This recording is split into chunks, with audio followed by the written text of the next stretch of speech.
Hello friend, मैं सनी आप सभी का कुमार क्लासेस के ऑनलाइन पोर्टल पर स्वागत करता हूँ। कल सेशन हुआ था, उसको कंप्लीट करेंगे आज, ठीक है। क्योंकि कल प्लांट बेसिस से जो बड़े बड़े प्लांट होते हैं, ठीक है, जो अभी कार्यरत हैं, जिसकी अभी डिमांड चल रही है, ठीक है, मगर कुछ आने वाले समय में उसकी कोई वैल्यू नहीं रहेगी। वैल्यू रहेगी, उतनी वैल्यू नहीं रहेगी, ठीक है, क्योंकि वो कमर्शियल तौर पे अच्छे रहेंगे। कमर्शियल मतलब जनरेट करना, बेचने पे अच्छे रहेंगे, ठीक है।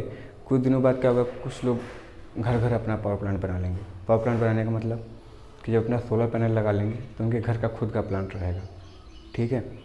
तो कुछ दिनों बाद इसकी चलन कम हो जाएगी और अपने चलन में मतलब अपने खुद के सेल्फ डिपेंडेंस हो जाएंगे।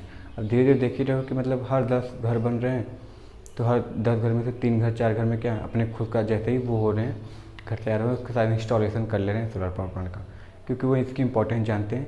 तो इस समय बिजली की इस एरा में, यानी इस दशक में बात करें तो बिजली कितनी महत्व है समझ सकते हो, ठीक है।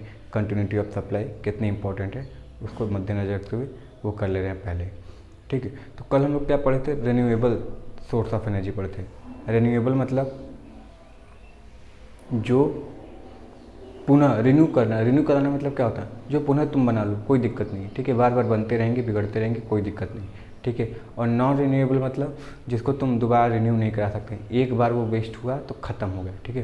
कागज़ जलने के बाद राख हो जाता है, दोबारा फिर क्या होता है, वो कागज़ नहीं बन सकता। मगर बर्फ़ क्या है, बर्फ़ से पानी बन जाएगा, मगर पानी से फिर बर्फ़ बन जाएगा। तो एक एग्जाम्पल है बर्फ़ से पानी, पानी से बर्फ़, तुम्हारा कौन सा रिन्यूएबल, यानी गैर परंपरागत। और परंपरागत सोर्स की बात करें तो वही कागज़ और राख वाली एग्जाम्पल है। समझ में आया? तो इसको पहले एग्जाम्पल समझ लो कौन सा, क्योंकि इसमें क्वेश्चन पूछता है कि बताओ निम्न में से 3 दे देगा गैर परंपरागत, और पूछेगा इसमें बताओ कौन सा निम्न में परंपरागत नहीं है, ठीक है। या निम्न में से कौन सा परंपरागत है, और 3 गैर परंपरागत दे देगा, एक नहीं देगा। तो याद से रखना कौन कौन से अधिक पूछाता है। तो पारंपरिक या परंपरागत या नॉन रिन्यूएबल, हिंदी इंग्लिश में नॉन रिन्यूएबल बोलते हैं, क्योंकि कभी कभी इंग्लिश के प्रश्न गलत होंगे तो हिंदी का मान्य होगा, तो हिंदी भी याद रखना। नॉन रिन्यूएबल जिसको दोबारा प्राप्त नहीं किया जा सकता एक बार बेस्ट में से, तो कौन कौन से होते हैं।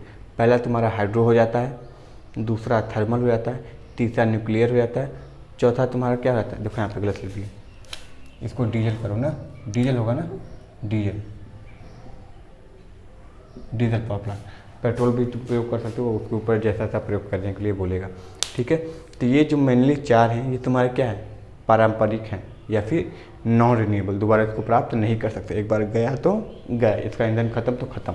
मगर वही आ जाओगे तुम रिन्यूएबल में या गैर पारंपरिक सोर्स में, तो इसमें तुमको क्या मिलेगा, सोलर पावर प्लांट, ठीक है। जब तक सूरज चांद रहेगा बिजली तेरा नाम रहेगा, ठीक है। वही वाली कहानी है, सोलर पावर प्लांट कभी ख़त्म नहीं होगा।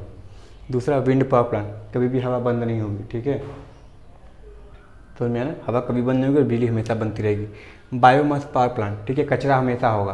कचरा का मतलब वो प्लास्टिक वाली कचरा नहीं, तुम्हारे गन्ने की खोई हो गई, बायोमास होगा, गोबर हो गया, फलाने का जो अधिकतर बनता है। मेनली इसका पार्ट किसका होता है, बायोमास में तुम्हारा गोबर, काऊ डंक होते हैं, या जो गोबरें होती है, किसी का भी गोबर लो, अधिकतर उसका योगदान ज़्यादा होता है, ठीक है। उसके साथ साथ कुछ ऐसे कूड़े जो क्या कर सकें, समय के साथ खत्म हो सके, मतलब सड़ जाए, गल जाए, खाद बन जाए जिसको बोलते हैं, वैसे कूड़े, ठीक है। प्लास्टिक बॉटल से नहीं होगा, समझ में आया। प्लास्टिक बोतल से बस तुम पेट्रोल बना सकते हो, समझ में आया। तीसरा टाइडल पावर प्लांट, समुद्र कभी खत्म नहीं होगा जी। कहा तो ये जा रहा है कि पृथ्वी का भी विनाश होगा तो समुद्र में विलुप्त हो जाएगा, ठीक है, नहीं समुद्र पानी उसको डुबाएगा, तो पृथ्वी भी जो ज़मीन है वो भी क्या होने वाली है, समुद्र होने वाली है। तो ये भी कभी ख़त्म नहीं होगा। जियो थर्मल पावर प्लांट, और जब तक समुद्र रहेगा समुद्र के नीचे ताप रहेगी। जियो थर्मल समझ रहे हो, समुद्र के नीचे चले जाओ, समुद्र के नीचे ही लावा पाया जाता है, ठीक है, सबसे गर्म जगह, ठीक है। जहाँ गर्म जगह है वहाँ क्या मिलेगी, तुमको ऊर्जा मिलेगी। तो क्या करेंगे, ऊर्जा को वहाँ से खींचेंगे पाइप द्वारा, किसी और द्वारा जिसकी मेल्टिंग पॉइंट अधिक को आसानी से खींच सकें। हीट खींचा, बॉयलर को दिया, पानी गर्म हुआ, कहानी आगे बढ़ी। समझ में आया वो सब कहानी, क्योंकि मेनली क्या करना है, पानी ही गर्म करना है, टरबाइन घुमाना है, टरबाइन घुमा के अल्टरनेटर घुमाना है, बिजली लेनी है। समझ में आया, ये कहानी है। तो ये तुम्हारे कौन थे, देखो ये याद रख लो बाबू, इसी पहला क्वेश्चन तो जब इस चैप्टर को मतलब कहेगा कुछ नहीं देते हैं तो भी ये दे देगा, ये और ये 4 एग्जाम्पल दे देगा, एक गलत देगा, तो पूछेगा गलत बताओ कौन सा है, या 3 गलत दे देगा, एक सही दे देगा, बोलेगा बताओ एक सही कौन सा है, ठीक है। तो ये बहुत ज़्यादा इंपॉर्टेंट रहता है। अच्छा, कल हो गया था पूरी नॉन रिन्यूएबल, कल पूरे बता दिए थे, ठीक है, फलाना ढिमकाना हो गया था। अब आते हैं किस में, सोलर पावर प्लांट में, ठीक है। तो इसमें बात करते हैं तो पहले सोलर पावर प्लांट आएगा। तो देखो सोलर पावर प्लांट क्या होता है, जो इंपॉर्टेंट फैक्ट है और अधिकतर यही पूछा जाता है और वही लिखे हैं, ठीक है। देखो सोलर प्लांट में क्या होता है, न्यूक्लियर फ्यूजन होता है। फ्यूजन मतलब संलयन होता है, ठीक है, विखंडन नहीं होता है। विखंडन तुम्हारा किस में हो रहा था, न्यूक्लियर पावर प्लांट में विखंडन हो रहा था, ठीक है। संलयन किस में होता है, न्यूक्लियर फ्यूजन में संलयन होता है। तुम्हारे एटम बम में क्या होता है, विखंडन होता है, और हाइड्रोजन बम में फिर संलयन होता है। ये सब चीज़ याद रखो, किसमें विखंडन किसमें संलयन, क्योंकि न्यूक्लियर वाले जितने भी एलिमेंट है, जितने भी तत्व हैं, वो एनर्जी का दो ही केस में दे सकते हैं, या तो उनको तोड़ दो या तो उनको जोड़ दो, तभी ऊर्जा मिल सकती है, अन्यथा नहीं मिलेगी, ठीक है। इस बात का याद रखना। तो नाभिकीय संलयन द्वारा ऊर्जा प्राप्त होता है, उत्पादन होता है, पहला कहानी। दूसरा, इंडिया में सोलर रेडिएशन जो है, इंडिया की बात करें, अब इंडिया देखो कहीं पे ज़्यादा हो जाएगा, कहीं कम हो जाएगा, तो औसतन जो बात करें तो इंडिया में जो सोलर रेडिएशन है वो कितना है, 1.4 किलोवाट पर मीटर स्क्वायर, यानी 1 मीटर स्क्वायर का एरिया है। तो अगर वहाँ पे सनलाइट गिर रही है, अच्छी खासी सनलाइट है, ठीक है, औसतन ये नहीं बादल उदल वाली कहानी है, जो नॉर्मल सनलाइट गिर रही है 45 से 46 डिग्री वाली, तो अगर गिर रही है तो वो क्या करेगा, लगभग 1.5 किलोवाट, याद रखो एग्जैक्ट क्या है, 1.4 किलोवाट, यानी लगभग 1.5 किलोवाट का इतने इकाई क्षेत्रफल में क्या करेगा, वो ऊर्जा उत्पादन करेगा। समझ में आया, जिसको क्या बोलते हैं, सोलर कांस्टेंट। अगर पूछेगा निम्न से सोलर कांस्टेंट कौन सा है, तो मारना पड़ेगा क्या, 1.4, फिर यूनिट भी याद रखो, किलोवाट पर मीटर स्क्वायर, ठीक है, इसको याद रखना है, भूलना मत। दूसरा देखो, 1 किलो उत्पादन में 7 मीटर पर स्क्वायर की ज़रूरत होती है। ये तो सोलर कांस्टेंट है ना, इतनी वैल्यू तो होनी ही होनी चाहिए, ठीक है। मगर नॉर्मली कितना होता है, 1 किलोवाट उत्पादन में 7 मीटर स्क्वायर की आवश्यकता होती है, यानी 7 मीटर ऐसे, 7 मीटर लंबाई, 7 मीटर चौड़ाई की सोलर पैनल लगा रहे हो, तो उसमें लगभग तुमको 1 किलोवाट उत्पादन मिलेगी। समझ में आया, 1 किलोवाट मिलेगी। अब देखो सोलर रेडिएशन, ये तो सोलर कांस्टेंट था ना, सोलर रेडिएशन है इतना होता है, और इसी को क्या बोलते हैं, सोलर कांस्टेंट बोलते हैं। मगर अब बात करते हैं सोलर रेडिएशन की यूनिट कितनी होती है। पूछे कभी कभी सोलर रेडिएशन यूनिट क्या होती है, यानी इकाई क्या होती है, किस में मापते हैं, तो किलोवाट पर मीटर स्क्वायर पर डे, यानी एक दिन में, ध्यान समझो, एक दिन में अगर 1 मीटर स्क्वायर यानी 1 मीटर चौड़ाई 1 मीटर लंबाई, ठीक, की सोलर पैनल है, तो उसमें कितना विद्युत जनरेट हो रहा है, कितनी किलोवाट की ऊर्जा बन रही है, उसी को क्या बोलते हैं, सोलर रेडिएशन यूनिट, यानी याद सोलर रेडिएशन यूनिट कहलाती है। क्या बोले हैं, एक दिन में 1 मीटर स्क्वायर का सोलर पैनल है, तो उसमें जितनी बिजली बनेगी, मान लो 1 किलोवाट बन रही है, तो वो तुम्हारा क्या कहलाएगा, सोलर रेडिएशन यूनिट कहलाएगा। इसको याद रखना है, ठीक है। देखो सोलर सेल की बात करें, या इसी को फोटोवोल्टाइक सेल भी कहते हैं, ठीक है। देखो याद रखना, सोलर सेल बोले या फोटोवोल्टाइक सेल, दोनों सेम चीज़ है, ठीक है। कभी कभी पूछता है कि सोलर सेल का अन्य नाम क्या है, photo conductive, photo emissive, photovoltaic, ये तो इसको याद रखना है, ठीक है। तो ये बनी किसकी होती है, सेमी कंडक्टर की बनी होती है, किसकी, सेमी कंडक्टर की बनी होती है, इसको याद रखना। फोटोवोल्टाइक सेल या सिंपली सोलर सेल की बात करें तो एफिशिएंसी कितनी होती है, तो एफिशिएंसी कितनी होती है, 17 से 20% इसकी दक्षता होती है। कितनी होती है, 17 से 20% इसकी दक्षता होती है, ठीक है। ल्यूमिनस सोलर, देखो अब इसके कुछ कंपनियां हैं, कुछ कंपनियां, तो इनमें ल्यूमिनस हो गया, सोलर हो गया, एमरॉन हो गया जो बैटरी बनाती है, और कंपनी एक्सेट्रा, यानी ये जो मेनली 3 हैं, ये सब क्या ऐसी कंपनियां हैं, सही है ना।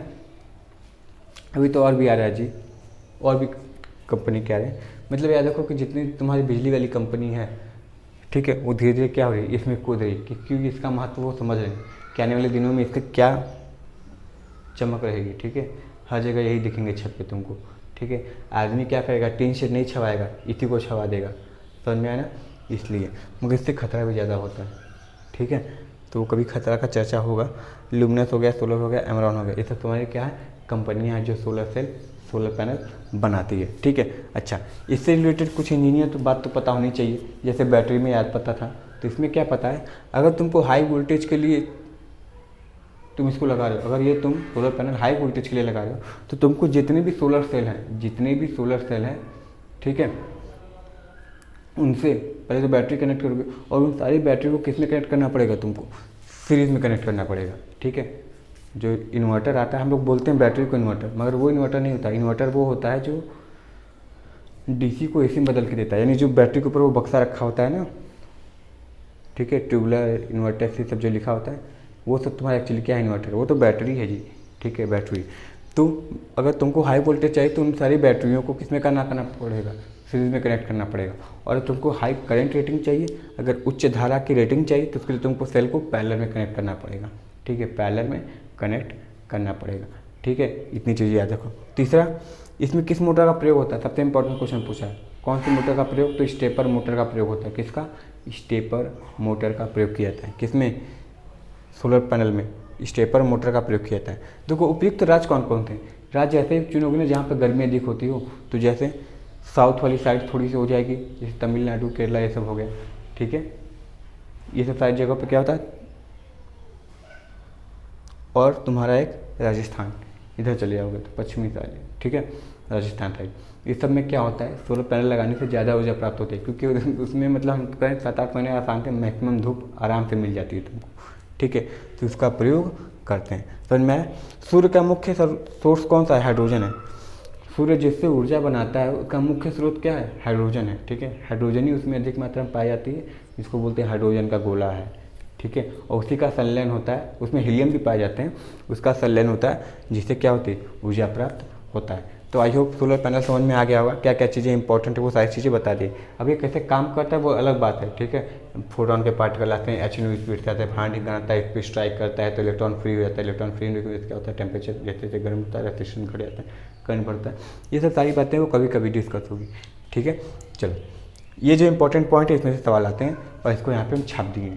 पहला स्लाइड तुम लोग के लिए तैयार कर दिए, ठीक है। अब दूसरी स्लाइड में तुमको क्या मिलेगा, विंड मिलेगा, पावर बायोमास मिलेगा, टाइडल मिलेगा, जियोथर्मल मिलेगा, ये सब सारी कहानी तुमको मिलेगी, ठीक है। चलो इसको हटाते हैं, नेक्स्ट स्लाइड तैयार करते हैं। समझ में आया। चलो देखो, अब रिन्यूएबल में ही अगला है हमारा विंड आ जाएगा, फिर बायोमास आएगा, फिर टाइडल आएगा। जो जो इंपॉर्टेंट पॉइंट है 5 से 6 पॉइंट जो सब में इंपॉर्टेंट है वो सारी लिखवा रहे हैं, ठीक है ना, ध्यान से देखना। अब आगे देखो विंड पावर प्लांट में आके देखो, विंड पावर प्लांट में सबसे पहला क्वेश्चन यही पूछता है, तुम हर पेपर में देखोगे अगर विंड से क्वेश्चन उठाएगा तो यही क्वेश्चन अधिकतर उठाता है। तो क्या उठाता है कि हवा के किस एनर्जी को किस एनर्जी में बदलता है, कौन, विंड पावर प्लांट। तो बहुत जगह स्थितिज ऊर्जा यानी पोटेंशियल एनर्जी, फाइंड करना सब लिखाता है, यांत्रिक ऊर्जा लिखाता है। तो देखो होता क्या है, जो हवा की काइनेटिक एनर्जी को ही इलेक्ट्रिकल एनर्जी में बदलता है, कौन, विंड पावर प्लांट। यानी हवा में जो गतिज ऊर्जा होती है, हवा की जो काइनेटिक एनर्जी होती है, जिससे वो फिन्स यानी जिससे क्या बोलते हैं एक तरीके से, जिससे वो पंखा घूम रहा होता है, उसके पंखे से क्या होता है, शाफ्ट लग कर टरबाइन लगी होती है, टरबाइन बोले या डायरेक्ट अल्टरनेटर बोले, उसमें गियर लगी होती है। तुमको लगता होगा इतना धीरे घूम रहा है तो कैसे उतना आरपीएम पता होगा ना, तो उसमें गियर लगी होती है। चैन की कभी साइकिल देखे हो, तुम एक पेडल मारोगे तो पीछे वाले चैन की कितनी पेडल घूम जाती है, ठीक है, उसी तरह उसमें गियर लगे होते हैं। समझ में आया ना। तो हवा के काइनेटिक एनर्जी को इलेक्ट्रिकल एनर्जी में बदलता है कौन, हमारा विंड पावर प्लांट, ठीक है, इसको याद रखना है। दूसरी कहानी देखो, डेनमार्क विश्व का सबसे बड़ा पावर प्लांट है, यानी डेनमार्क जो कंट्री है उसमें विश्व का सबसे बड़ा पावर प्लांट है, डेनमार्क कंट्री, याद रखना, ठीक है। तीसरा कहानी देखो, डेनमार्क को ये सब चीज़ें याद रखा करो, कौन पहला है कौन अंतिम है। ये जीके में भी इंपॉर्टेंट होता है, तुम्हारे यहाँ पे भी होता है, ठीक है। तुमको लग रहा है कि जीके मगर पूछेगा इसी में, क्योंकि फिर हम तो पावर प्लांट से पूछें, ठीक है ना। अगला देखो, हवा पंखे, यानी जो हवा पंखे जो घूम रहे होते हैं, देखते हो खूब बड़े बड़े पंखे होते हैं, समझ में, खूब बड़े बड़े पंखे, हेलीकॉप्टर का चौपर देखो लगभग उतने बड़े बड़े या उससे बड़े ही बड़े होते हैं, ठीक है। जो पावर प्लांट होते हैं तो पंखों के पावर प्लांट होते हैं, ठीक है ना। तो हवा के पंखे या तो हॉरिजॉन्टल लगाए जाएंगे या वर्टिकल पोजीशन में रखे जाते हैं, ठीक है। हॉरिजॉन्टल में रखे जाएंगे या वर्टिकल, हॉरिजॉन्टल मतलब क्षैतिज, यानी उसका घूर्णन कैसे हो रहा है, नीचे ये लगा हुआ है देखो, ऐसे लगा, ऐसे ऐसे करके टावर लगे होते हैं, उसके ऊपर ये लगा होता है, ये ऐसे घूमता रहता है, ठीक है। हवा ऐसे घूमता रहता है। जो दिशा दिखाने वाली रिक्टर, हवा की दिशा दिखाने वाली जो लगी होती है, 3 प्लेटें लगी होती है, देखी हुई बहुत से डायग्राम में, तो ऐसे ही घूमता रहता है, ठीक है। ये कौन सा हो जाएगा, क्षैतिज झुकते हैं ना, तो क्षैतिज में ऐसे हो जाएगा। और जब वर्टिकल की बात करेंगे तो ऐसे हो जाएगा, वर्टिकल में ऐसे घूमता रहेगा, ऐसे लंबवत जिसको बोलते हैं, ठीक है। और सॉरी ऊर्ध्वाधर, तो ऊर्ध्वाधर में ऐसे घूमता रहता है। कोई दिक्कत है, सही है ना। तो याद रखना, हवा के पंखे हॉरिजॉन्टल या वर्टिकल पोजीशन में रखे जाते हैं, ठीक है। अच्छा, इस चीज़ में देखो सबसे इंपॉर्टेंट चीज़ क्या पूछता है कि इस पावर प्लांट में कौन कौन से जनरेटर का प्रयोग होता है। तो इस प्लांट में इंडक्शन जनरेटर का प्रयोग होता है। किसका? इंडक्शन जनरेटर का प्रयोग होता है। इंडक्शन जनरेटर क्या होता है सर?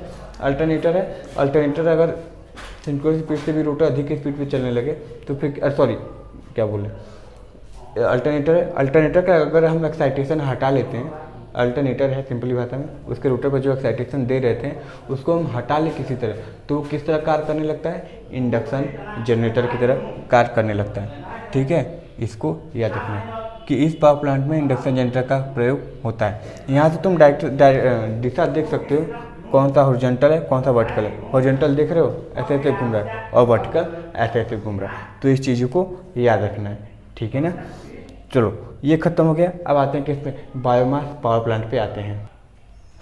तो उसके बाद अब किस पे आते हैं? बायोमास प्लांट पे आते हैं।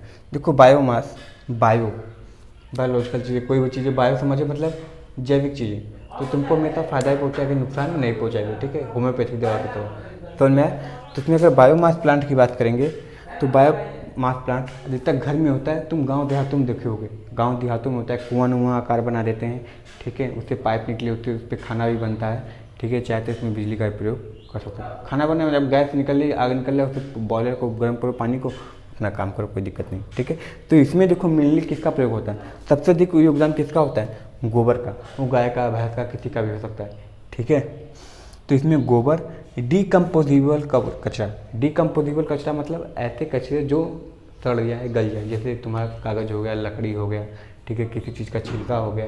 ठीक है, ये सब सारी चीज़, प्लास्टिक, ठीक है, कंकड़, फलान ढिमका, इन सब का प्रयोग मत करना बाबू, गलत हो जाएगा, मतलब बिजली नहीं बनेगी तुम्हारी। ठीक है, लागत जो इनिशियल कॉस्ट लगाए हो, ठीक है, प्रारंभिक मूल्य लगाए हो, वो बेकार चला जाएगा। तो ध्यान से डिकम्पोजिबल कचरा का प्रयोग करते हैं। ठीक है, कोई भी होता है, देखो अच्छी जो चीज़ें होती है, जो पहले तो गांव देहातों में उतना वो प्लास्टिक वाले कचरे उतने होते नहीं, जो भी होते हैं पुआ आलू वाल की अधिक होते हैं, ले आकर उसमें फेंक देते हैं। वो समय के साथ सड़ता रहता है, फिर वही गैस बनता है मीथेन के रूप में, उनको फायदा होता है।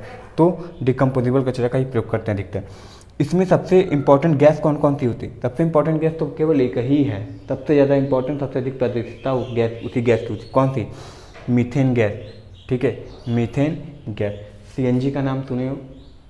सीएनजी, कंप्रेस्ड नेचुरल गैस, जिससे आजकल वाहन चले, इन कितनी ऊर्जा दे सकती है, इतना कंपोजिशन, इतना दहन करा रहा है। ठीक है, तो उस सीएनजी में यही गैस होता है, कंप्रेस्ड नेचुरल गैस, यानी मीथेन ही होता है। देखो इसके कई नाम हैं, मीथेन, इसी को CH4 बोलेगा, इसी को नेचुरल गैस बोलेगा, इसी को मार्स गैस बोलेगा। 1 2 3 4 इनमें से कोई भी दे देगा, बोलेगा मीथेन गैस का कौन सा या नाम नहीं है, ये 4 दे देगा, 5वां नहीं देगा, तो वही रहेगा तुम्हारा।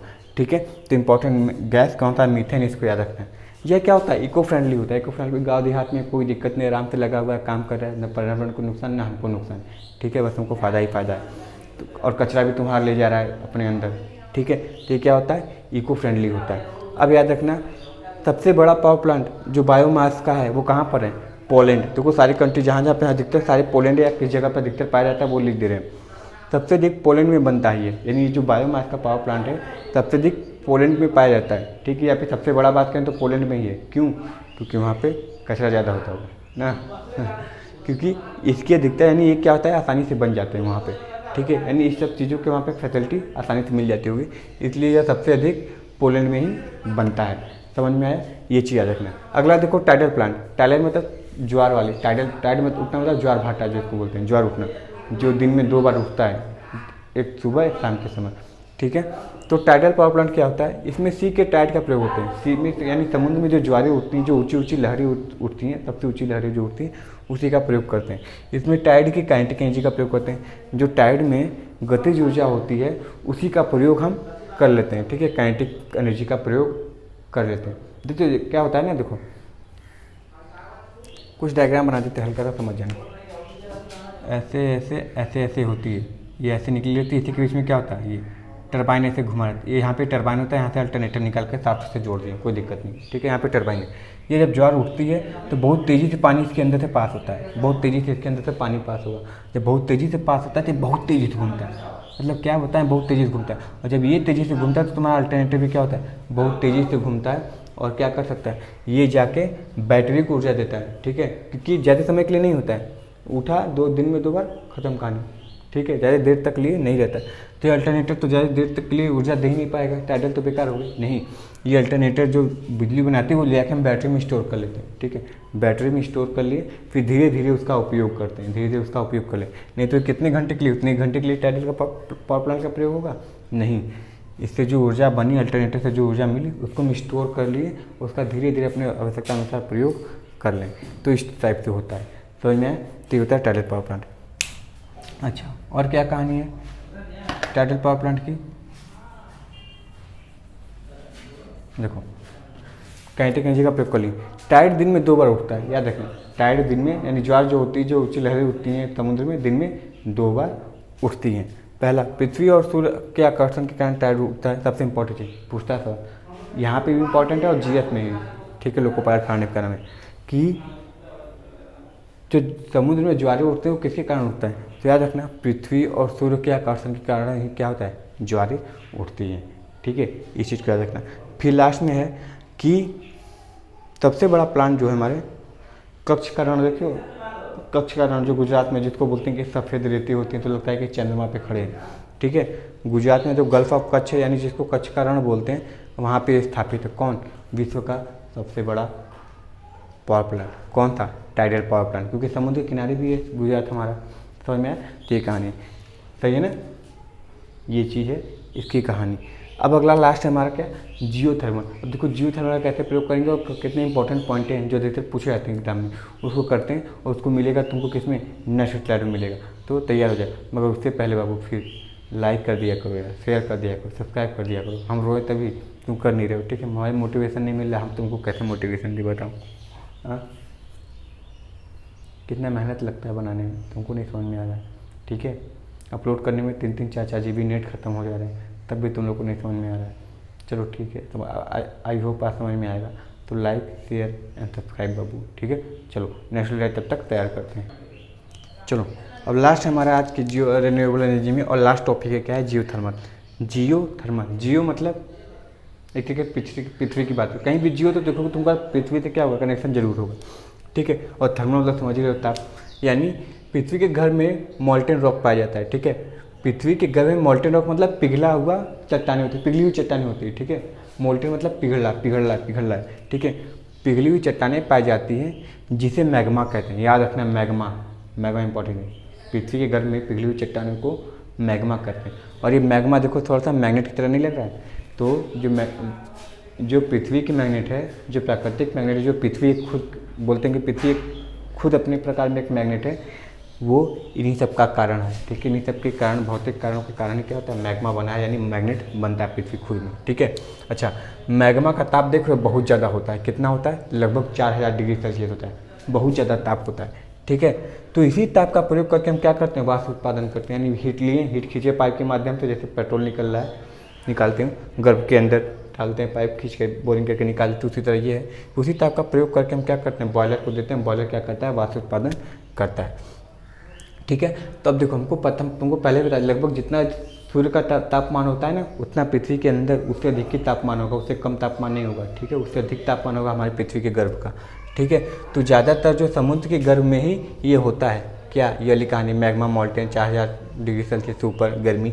ठीक है, तो इसी को खींच के निकालते हैं। तो इसका खींच के निकाले, फिर वही जब खींच के निकल गया उसकी भी क्या बोलते हैं तरीके से, उसका जब प्रयोग कर लिए ताप का, फिर के बाद क्या? फिर सारा काम अल्टरनेटर करेगा, ट्रांसमिशन डिस्ट्रीब्यूशन हम करेंगे।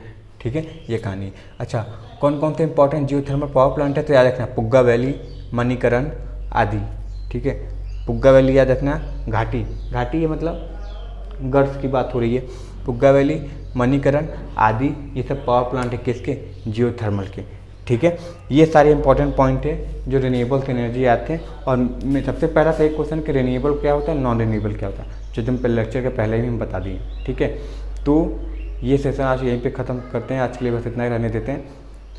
मंडे को फिर एक नए सेशन के साथ हाजिर होंगे। ठीक है, हाजिर होंगे और क्या होगा? इंपॉर्टेंट टॉपिक लेकर आएंगे जो तुम लोगों के लिए बहुत ज़्यादा इंपॉर्टेंट मदद करेगा सिलेक्शन में। ठीक है, देखते रहो वीडियो जी, जो भी मन के उठाकर फट से फट देखना स्टार्ट करो। कोई बेकार की चीज़ें नहीं मिल रही तुमको। ठीक है, सब अच्छी चीज़ें, सब क्वालिटी वाली चीज़ें। तुम कहीं जो भी लेक्चर उठाओगे तुमको बेकार की चीज़ें कोई नहीं लगेगी, तुमको लगेगा सर हाँ सर इसमें से क्वेश्चन उठाता है। ठीक है। और वैसे चीज़ों को लाया भी जा रहा है, कचरा भी बाहर निकाल दिया जा रहा है एग्जाम तक, जब तक तुम्हारा टेक्निकल हेल्पर को मेन ध्यान रखते हुए उसको पहले किया जा रहा है, ठीक है ना। चलो ठीक है, मिलते हैं नेक्स्ट वीडियो में, तब तक इसको लाइक कर दो, शेयर कर दो, चैनल पे नहीं तो सब्सक्राइब जरूर कर लो जी, ठीक है ना। मिलते हैं नेक्स्ट वीडियो में, thank you very much and all the very best, Vande Mataram.